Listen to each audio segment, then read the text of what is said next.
For those who don't already know, I used to be an assistant teacher at this daycare preschool while I was in college. I took care of kids as young as 1.5 years old to 5 years old, and while I was working here, there was a lot of unusual and creepy activity that went on. So I'm going to be sharing a few incidents that happened to me and the children, and the chilling details I learned as I did some investigation. So when I first started working at this preschool, I didn't hear anything about there being a ghost or about the place even being haunted. There weren't toys being possessed, chairs flying, or demonic babies crawling on the roof or anything. But my first experience of things feeling a little weird was my experience working with these siblings who attended the preschool a year apart from each other. I first worked with the older brother in a class of 2 to 3-year-olds. We'll call him Oliver. So Oliver was a quiet child and would usually play by himself. He was very well behaved and almost always did as he was told. One day, while we were getting ready for nap time, I remember sitting next to him in bed and patting his back until he fell asleep. After putting one child to sleep, I would go around the classroom helping other children, and then I would do another round and walk around the classroom just to see if everyone was still asleep. But as I reached Oliver's bed, he was gone. I didn't freak out initially because sometimes the kids would get up to go to the bathroom and forget to let the teachers know beforehand like they're supposed to. But when I turned to the bathroom, I thought it was unusual that the lights were off and I didn't hear any movements. Was Oliver really in the bathroom? I was confused, but I walked over to the bathroom whispering out for him, "Oliver? Oliver." And then I saw him, standing in the dark corner of this bathroom. He was standing there with his back to me, looking up and staring at one of the corners of the roof. And then Oliver started giggling.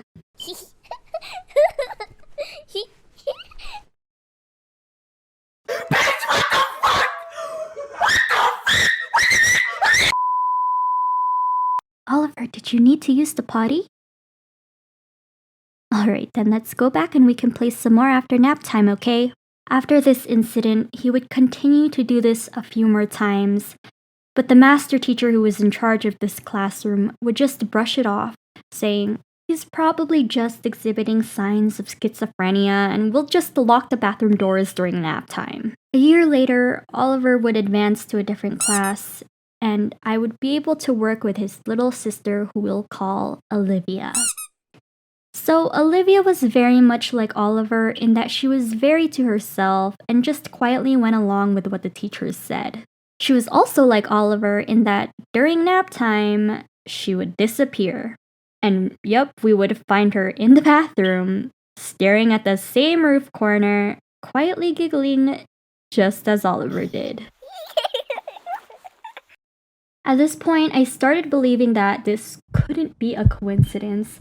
So it was during this time that I now started to be more conscious of that weird corner in the bathroom. I would feel very uncomfortable every time I had to go in there to change diapers, and these feelings would only get worse as I began to notice that some children started to scream and cry out of nowhere while we were in there, something that's never happened before. And these weren't cries of pain. Most of the kids were 2 to 3 years old and were capable enough to express their feelings in words. But at these moments, they would either just scream bloody murder or quietly cry as I changed them. And what the scary part is that they weren't looking at me or any other part of their body that could be in pain. They were looking in horror at something behind me.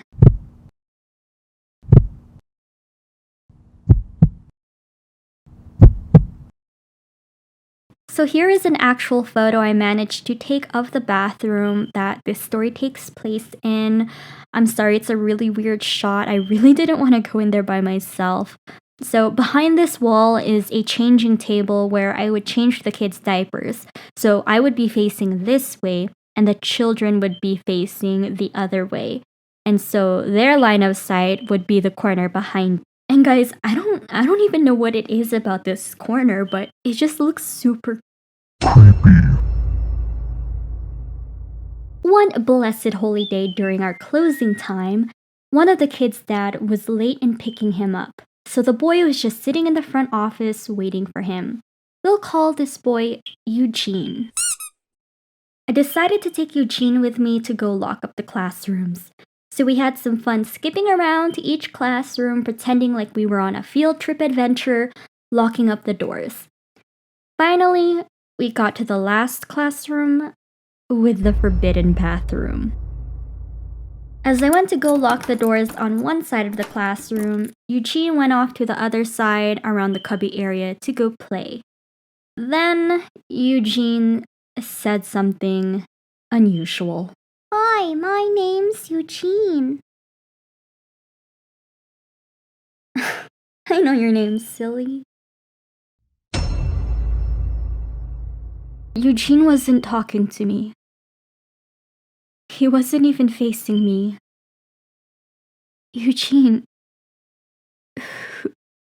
who are you talking to? Little did I know his response would be so chilling. Eugene looked at me, then at the corner, then back at me, and he said, I can't tell you or he'll be mad.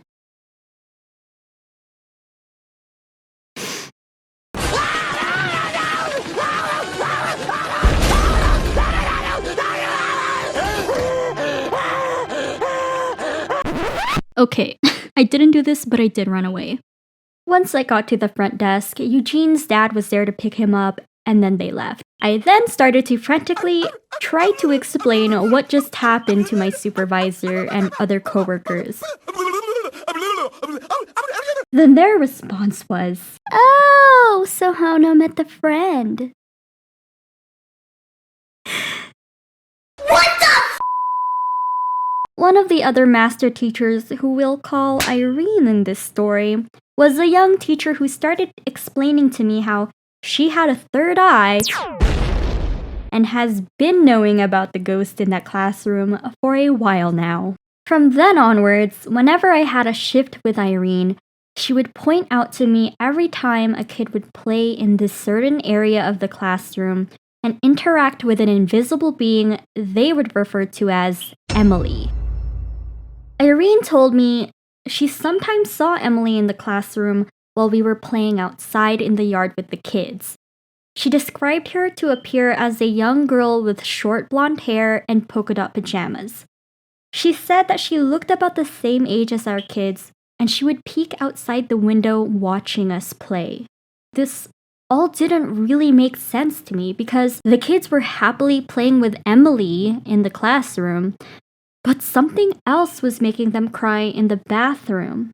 And when Eugene was talking to someone the other day, he referred to them as a he.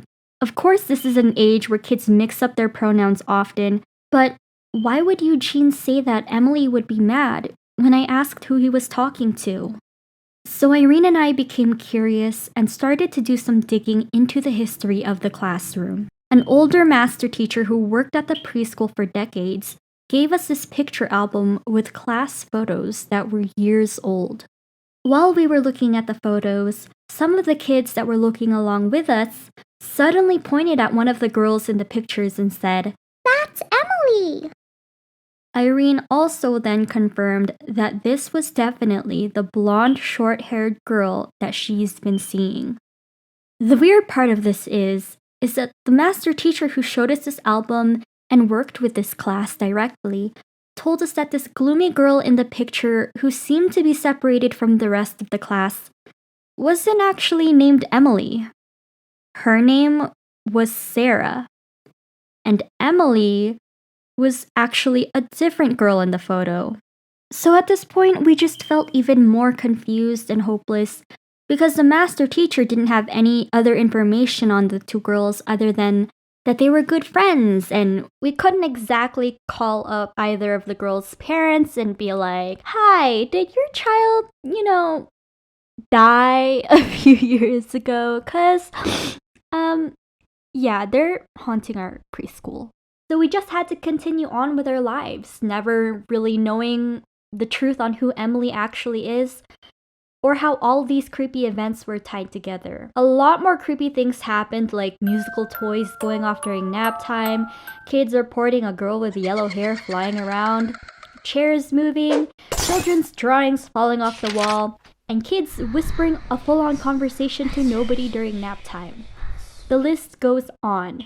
But in the end, I left that job not figuring out the complete truth. Irene suspects that it was Oliver and Olivia who had something attached to them, which is probably what the thing in the bathroom was, and that Emily was probably a separate entity. I really don't know. Anyways, I don't really know how to end this video, so bye!